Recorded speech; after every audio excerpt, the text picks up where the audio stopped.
Voltei de volta com mais um vídeo no canal. E nessa parte diz assim no estudo: amai a vossos inimigos, fazei o bem a quem vos tem ódio, e orai pelos que vos perseguem e caluniam. Mateus 5,44. Olha o que diz. Ninguém gosta da ideia recorrente de ter inimigos, mas o fato é que sim, é impossível passar pela existência sem que tenhamos adversários. Em algum momento de nossa vida, ponto. Por mais pacífico que você seja, vírgula, em algum instante a inveja irá mobilizar irracionalmente o coração de alguém. Contra você, quer goste ou não, é preciso estar preparado. O que fazer então? Por exemplo, quando uma pessoa sem razão aparente se lança numa verdadeira perseguição, lançando infâmias para enlamear sua reputação, seja na área pessoal ou profissional, tendo já alguma experiência em lidar com estes assuntos, achei por bem compartilhar o pouco que tenho aprendido. Dou muito que a palavra de Deus tem a oferecer a respeito deste tema. Não entre no ringue. Diante da injúria, da calúnia e da perseguição, nossa natureza humana propõe revidar, se possível com agressões e difamações ainda maiores. O que não percebemos neste processo é que este tipo de postura nos nivela com o nosso agressor. E o que é pior, corresponde exatamente ao que ele queria que fizéssemos.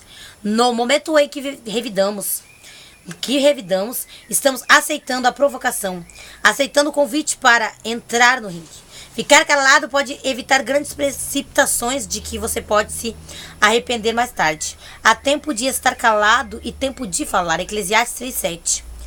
Parte 2. Não pare de fazer o seu melhor. Na maioria das vezes, o objetivo da calúnia é fazer você parar aquilo que está fazendo. Parar de ser produtivo. Parar de ficar rasgando o seu tempo, gastando o seu tempo em responder às agressões. A Bíblia conta que Sambalat, Tobias e Gesem, preocupados com a velocidade que Neemias reerguia os muros de Jerusalém, ameaçaram espalhar calúnias se não viesse.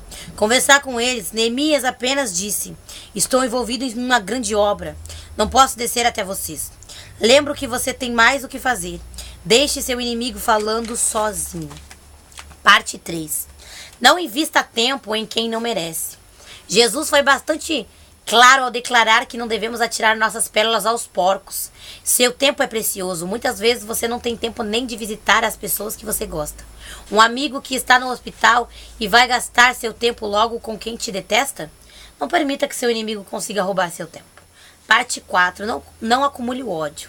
Isso é para os fracos. Jesus disse para amarmos aos nossos inimigos e orarmos por aqueles que nos perseguem. Mateus 5,44. Evidente que Jesus não estava falando de ser meloso com quem não se importa com você. Trata-se apenas de não desejar o mal. Ore sempre para que o seu inimigo seja feliz e encontre algo melhor para fazer da própria vida do que pegar no seu pé. Parte 5. Se ficar por baixo, não se desespere. Algumas vezes, uma calúnia ou armadilha forjada por um inimigo seu realmente tem poder de te prejudicar. Se isso acontecer, lembre que Deus ainda está contigo. Daniel, mesmo sendo justo e mesmo tendo a confiança do rei, foi prejudicado por uma armadilha de seus inimigos e foi parar na cova dos leões, mas saiu de lá sem nenhum arranhão. Você pode até ficar em uma cova esquecido por algum tempo, mas quando sair de lá será mais honrado que antes. Certamente há muito mais que poderia ser dito, mas estes conselhos práticos que a Bíblia nos ensina certamente farão toda a diferença ao lidar com invejosos no futuro. Nessa outra parte, nós vamos falar sobre uma gratidão que é uma arma poderosa. Seja grato. E um dos leprosos, vendo que estava curado, voltou a glorificando a Deus em alta voz e caiu aos pés de Jesus, com o rosto em terra, dando-lhe graças. E este era samaritano. Lucas 17, 15 e 16. Olha o que diz. Numa das muitas ocasiões em que se encontrava diante de uma multidão, Jesus surpreendeu o público com palavras muito diferentes. A plateia que o procurava pelos mais diversos motivos, uns por causa dos milagres, outros por causa dos pães que multiplicou em 2 ocasiões, e outros honestamente interessados na palavra da salvação. Naquele dia não ouviu palavras falando diretamente sobre o amor do Pai, mas sim um discurso emocionado sobre João Batista, um outro pregador que, tanto quanto ele, juntava multidões para falar do amor de Deus. Batista havia sido assassinado por ordem de Herodes tetrarca, a pedido de Herodiades, a cunhada com quem mantinha um relacionamento ilícito que o profeta João Batista denunciava publicamente. Ou seja, falar bem de um profeta que havia sido decapitado por ordem do rei certamente era motivo para arranjar muitos problemas, porque Jesus ocorreu esse risco. Por que Jesus ocorreu esse risco?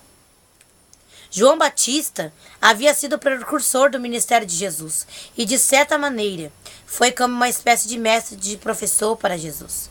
Ao batizar o jovem Galileu no Jordão, Batista não apenas cumpriu o mandamento das Escrituras, como o admitiu solenemente no seu próprio grupo de discípulos. Mais tarde, Jesus vira a reunir seu próprio grupo de seguidores. E Batista, conhecendo os próprios de Deus, os propósitos de Deus, disse: agora convém que ele cresça e eu diminua.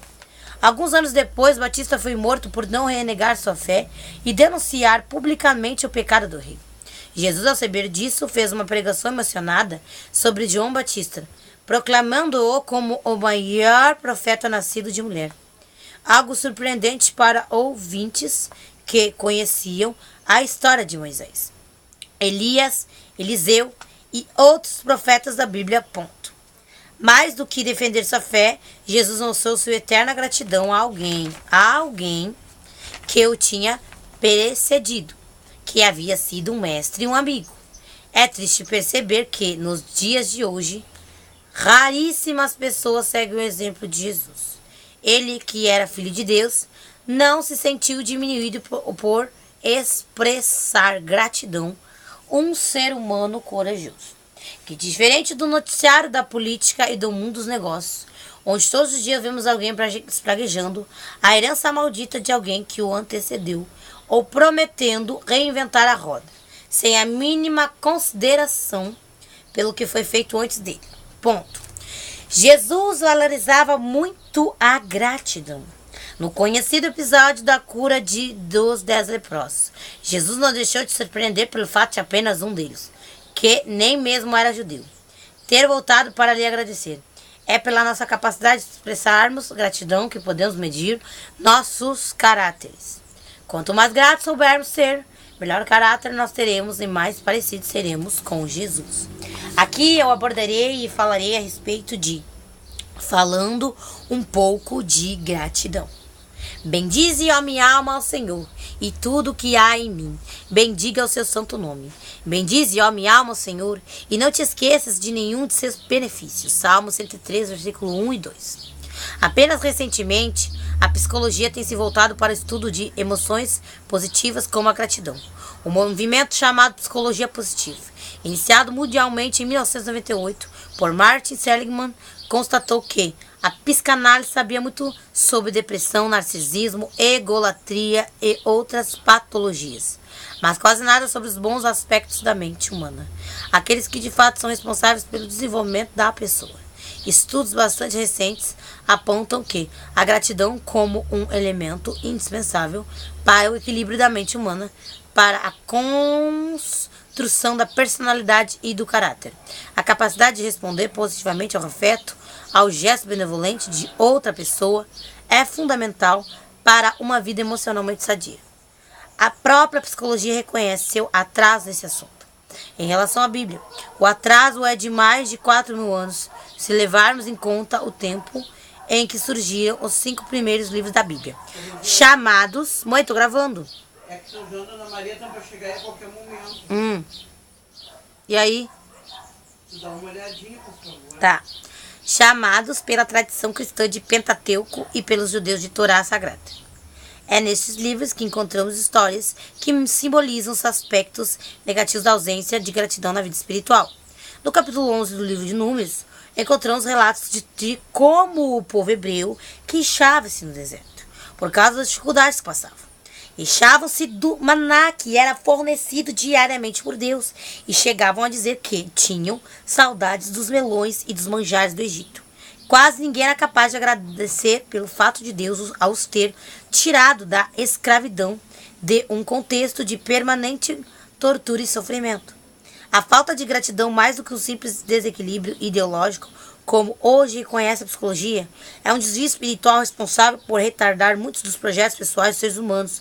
Muitas pessoas perguntam por que seus sonhos não se realizam e por que suas aspirações não acontecem, porque Deus não lhes concede o que desejam. Muitas vezes na vida, o Senhor Deus simplesmente diz não. Eu não vou aceitar. Eu não vou te abrir as portas. Eu não vou te conceder a bênção. E são incapazes de reparar com aquilo que já receberam. Às vezes, circunstâncias muito difíceis. Pessoas que reclamam quando o bife vem mal passado, incapazes de lembrar da época em que passavam fome. Pessoas que reclamam do salário que ganham ou do chefe que tem, incapazes de lembrar de quando procuravam um emprego. Filhos que reclamam da mãe por não lhe dar um novo tênis de marca, enquanto ela veste chinelo de dedo. Pessoas que reclamam da igreja onde estão e 2 irmãos de fé, incapazes de lembrar de quando chegaram ali enfermos, fracos e recebem o carinho e a oração de muitos.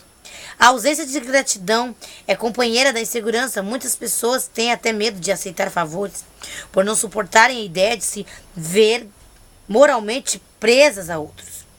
Aqueles que, no entanto, reconhecem o poder da gratidão e sabem que ela jamais escraviza. Ao contrário, nos liberta de amarras que impedem nosso crescimento psicológico e espiritual. Você viveu mais este dia? Agradeça a Deus, comece a agradecer. E que lhe permitiu esta vitória na sua vida. Não fique só. Entenda, não fique só. No próximo vídeo a gente vai falar a respeito de não ficarmos só. De forma alguma e jamais. Obrigada por olhar. Hã? Mãe, quando a cadela late, eles vêm, né? Quando eu sair,